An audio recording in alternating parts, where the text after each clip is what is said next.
Hi there. Welcome back to the Nourished Mamas podcast. I have a super fun episode planned out for you guys today, and we're really digging into something that keeps coming up in my conversations with clients, and I hear it all the time. It's come up this morning, it came up yesterday, and it's all about how women are telling me that they just feel like they have no willpower at night and they just don't feel disciplined. They'll sit down and as soon as they have a moment to breathe, they start snacking. And I totally understand how this feels because it's something that I struggled with, especially early postpartum. And I have to catch myself occasionally to make sure that it doesn't happen. Um, so essentially, one of the women I was working with this week, we've been working together for a couple months, and this was something that she came to me with to start out with. And so what we did is really look at how she's dealing with her day. And this is a woman who works full time, very sporadic shifts, never knows exactly how the day is going to line up, starts very early in the morning. Sometimes her shifts go very long. And then there's going home and contending with family who wants to do movie nights and enjoy their time together. And then this morning it was someone who is a mom of two, a little toddler, newborn, a couple months old. And every time she gets a break, if her kids are napping, when her husband comes home, she's feeling like she just snacks the whole time and doesn't know how to control it. So I'm going to share with you guys a little bit about how we've dealt with this for my clients that I've worked with for a while, as well as what we dug into today with this mom who is dealing with it. Because I feel like when you are dealing with a willpower issue and you feel like you can't control yourself around foods, you feel like you have such a sweet tooth and you can't get a handle on it, it's not the sweets and it's not the willpower. There's something else going on, and it's a consistent pattern that we can pinpoint very easily. And I work very closely with my clients to make sure that we can individualize it and make sure that it is what they're dealing with specifically. But essentially, the same thing is coming up, whether they are skipping meals, delaying meals, eating super light earlier in the day, and then having no structure. These are things that come up consistently. So maybe you're a mom who you're trying to get everyone else off to school. You have multiple young kids who you're making sure are fed. You're feeding the dogs, getting them out for like a walk in the morning, making sure they're taken care of. It's kind of what my morning looks like. Is I'll usually wake up. I do a little bit of self-care first thing in the morning. I take a half an hour for myself because otherwise I will not have the patience for anything. And I also won't get back to the things I need to make sure that I do, like taking my vitamins, brushing my teeth, doing my makeup. It just won't happen if I don't do it first thing. So I start with myself. And then I go to my dog. We go out for about a 10-minute walk, make sure she's done all her business. And then by the time we're back, if my husband hasn't already gotten our 2-year-old out of bed, then I'll go do that because usually by that time he's awake and needs to get up and get ready for the day as well. But most of the women that I'm talking to have similar stuff they're doing, but instead of having that me time in the morning, usually what it looks like is they wake up because their kids are awake and so their whole day starts behind. And it's really, really easy to fall into this. I was talking to a mom of five a couple weeks ago, and so her schedule, very hectic. She has to make sure that her children are either off to school, dropped off at daycare, whatever in her lineup to make sure her kids are taken care of. So she starts the day making sure they're fed, making sure they have their lunches ready to go, all of the things for her children. And she and I came to this realization of she doesn't eat until after they've gone to school. She's done drop off. And by that time, she's been up since 6 and hasn't eaten until 11 or noon. Super common. And what did she tell me? That she has no willpower at night around sweets. So it doesn't surprise me when moms say this because I hear it all the time. But what does surprise me is how much pushback I get on sharing that the biggest thing is that you're underfueled and you're overextended. You're not taking care of your own needs. You are taking care of everyone else, making sure that their needs are met, they're fed, they have balanced meals. But what about you?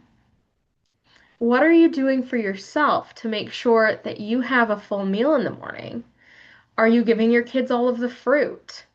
Are you making sure that they have protein? Are you making sure they have things that have color and variety, but then you eat a snack out of the pantry, standing there with no energy?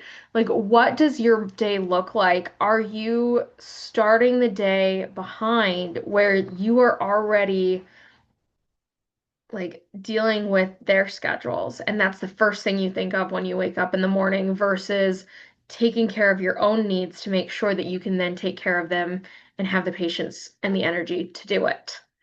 So, honestly, what we need to do is look at what your day looks like. And you and I can dig into this if you want coaching on it. I have a brand new container. It's an app that I've been working on, and it's all in one place, and we can talk it out. Even if you're just curious, like, hey, Mallory, what is causing my energy crashes? Send me a message on Instagram or an email, and we can start troubleshooting, and I can share with you what is going to really work best for you specifically when we can start to personalize it. But for the, let's go with the mom of five. So, what we ended up doing is making sure she took time for breakfast. And a huge part of this required a mindset shift. It wasn't even just the breakfast, making sure that she found time to make her, like, I think we decided on egg bites and overnight oats. So, something that she could have ready to go on hand, easy to grab when she's on the way out the door. But it wasn't even that that was the challenge, it was that she wasn't doing it because she was putting her needs last. And so, that mindset shift is the first thing that you need is that you can eat full meals. You can take care of yourself. If you're not taken care of, you're going to have a much, much harder thing, like harder time in the evening. You're going to feel like you have no control. You're going to feel like you have no willpower because you didn't eat enough. So we planned out meals that she could actually eat during that chaos. We looked for things that were going to work that she could make once and eat multiple times throughout the week. And we took the thinking out of it. So she has two meals that she can try. And it was really that figuring it out together, pinpointing like what's going to work, when are you going to do it, and writing it down. And so I do this too. Like I have to make sure that my meals are planned out. To give an example, my husband brought home a chocolate cake this week. 'Cause he wanted dessert. So it's this huge thing. It's not even that good. It's the downside of the bakeries where we live is the grocery store bakeries are just not very good. And so he wanted this chocolate cake. He was expecting something really tasty and he's bringing it home. And I didn't have it that night, but I did have it for breakfast the next day. Because for whatever reason, I was brought up with breakfast being like the one you can get away with the most. Like I think in my dad's mind especially, like this was something that he kind of taught us is that having sweets for breakfast meant that he didn't get heartburn, so that's when he did that. And so that's kind of something that I internalized. So I had the cake for breakfast and by 1 p.m. I knew I had made a huge mistake. I knew I made a mistake earlier than that because I am a bit touchy with sugar. So I was getting a headache. I didn't have any protein with that meal, and I was still craving sweets all day long because I did not eat enough of the right things. And so it just became such a challenge for me. And I'm chasing my toddler around, trying to keep him away from the dog, trying to keep him out of my office where he somehow spread kinetic sand all over my office. Like it is a mess. But there's just so many things going on. And so I have had to make sure that I'm eating, and if I don't, I can feel it. I regretted it very quickly and had to course correct partially through the day so that by the end of the night, I wasn't just like scavenging the pantry, essentially. So what's not going to work is trying to be good all day, skipping meals, especially breakfast and lunch. Those are what you want to front load. Waiting until you're starving, huge, huge thing that backfires. And then relying on willpower at the most exhausting point of your day. This is where we're going wrong. So night eating isn't the problem. It is a symptom of and a signal of what's going on earlier. So figuring out how to support your body earlier on in the day is going to give you that quiet at night that gives you a chance to stop having food feel like it's controlling you. So just to give you an idea, I was chatting yesterday with my client who has a very busy schedule, and we've really worked toward finding meals that are going to work for her at work. And it's been a huge shift for her. She told me that even on her 12-hour days, she still has energy to be able to go home and have a real meal and not just end up sitting in the living room watching TV, scarfing down food.